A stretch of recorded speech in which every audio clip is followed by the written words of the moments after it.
नमस्ते भारत, नमस्ते किसान।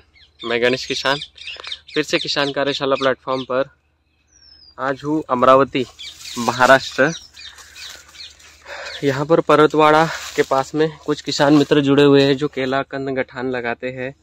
और गठान लगाने के बाद में जो समस्याएं आ रही है बार बार, और वो समस्या का निराकरण किसान कार्यशाला को देखते देखते गणेश किसान के साथ में कुछ पहल की कर रहे हैं आगे बढ़ने की। तो आइए किसान से ही समझते हैं, क्योंकि टिश्यू कल्चर प्लांट में तो सारी सब गाइडलाइनें हैं और सब सारी चीज़ें हैं, लेकिन केला कंद खेती अगर कोई किसान कर रहा है, जो यहाँ पे बहुत बड़ा पॉकेट है, अचलपुर, परतवाड़ा, अंजनगांव, सुरजी, दूसरा अकोला में अपना पणज वगैरह, ये यही रास्ते पे लगा हुआ है सातपुड़ा पर्वत लाइन के नीचे। तो किसानों को जो समस्याएं आई है इस साल, और समस्या का समाधान जो मिला है, और आज परिणाम और नतीजे जो देखने के लिए मिल रहे हैं, थोड़ा सा किसानों से भी बात करते हैं।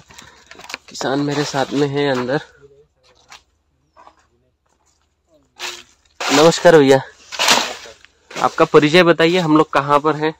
शुभम दिलीपराव साइगन, हम अचलपुर।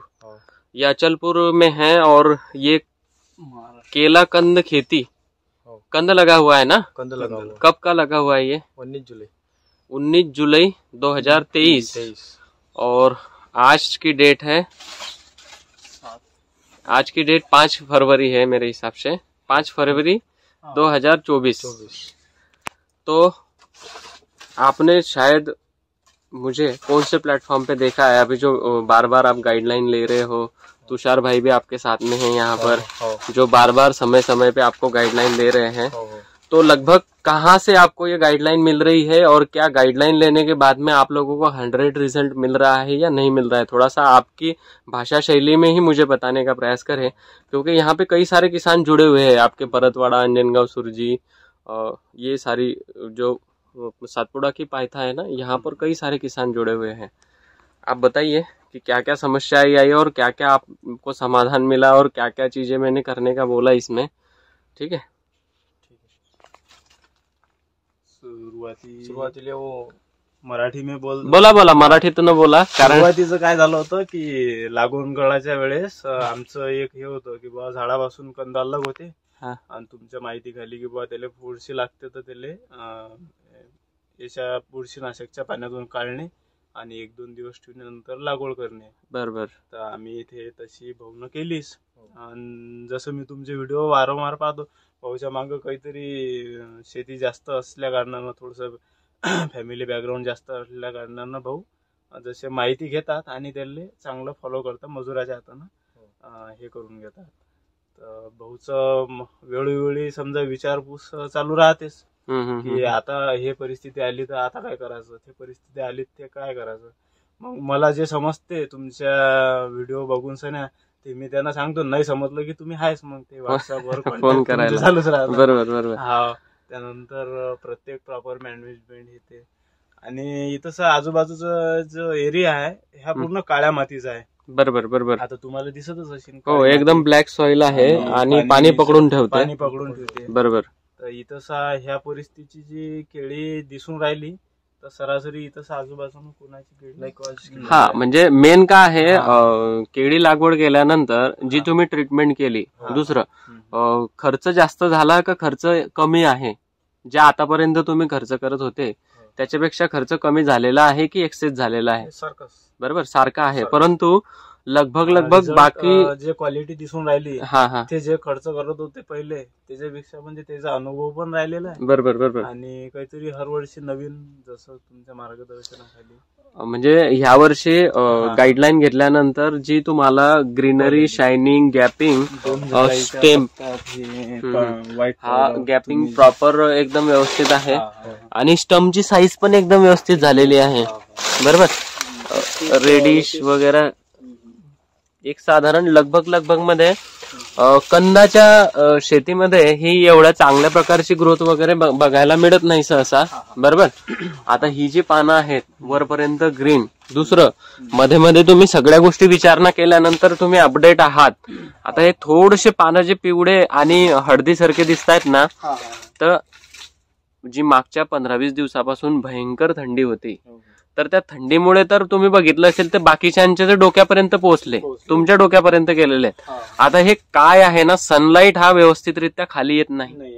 दुसरं कंटिन्यू सनलाईट नाही आहे, मग त्याच्यामुळे झाडाला जो अन्नद्रव्याचा जो पुरवठा आहे तो घेणार कुठून, तर मग तो ह्या पानांमधनं जातो. दुसरा, हे जे पानं आहेत याला फोटोसिंथेसिस नाही झालं की हे पूर्ण रिकामे होतात.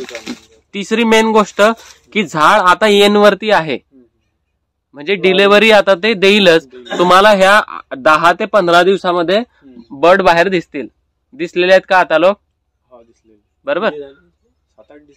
7-8 बाहेर आलेले आहेत, म्हणजे आता तो डिलेव्हरीच्या टायमामध्ये टाइम स्पेंड करतो आहे. तर अशा टायमाला खाणं पुशअप वगैरे दिले गेले पाहिजे. तर पुशअप साठी आता तुम्ही काय देतायत? पोटॅश चालू आहे, फॉस्फरिक बंद केला आहे.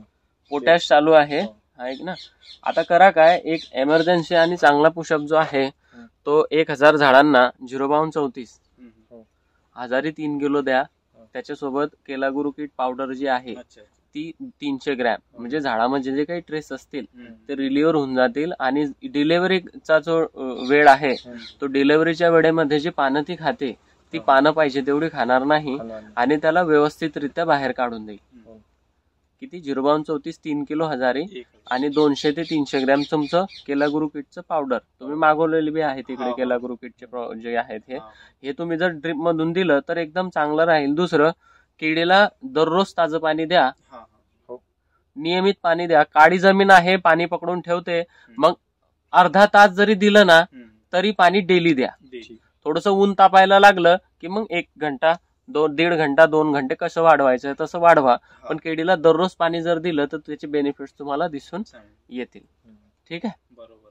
बाकी सगळं व्यवस्थित आहे. फ्लावर वगैरे दिसल्यानंतर तुम्ही 0:34 दिल्यानंतर मग कंटिन्युअसली तुमचा हजारी 6 किलो पोटॅश आणि 1-2 किलो अमोनियम सल्फेट हे चालू द्यायचं. अमोनियम सल्फेट जोपर्यंत मार्च येतो तोपर्यंत चालू राहू द्या. मार्च नंतर जर ऊन तापायला लागलं तर मग अमोनियमच्या ठिकाणी तुम्ही युरियाचा वापर करायचा.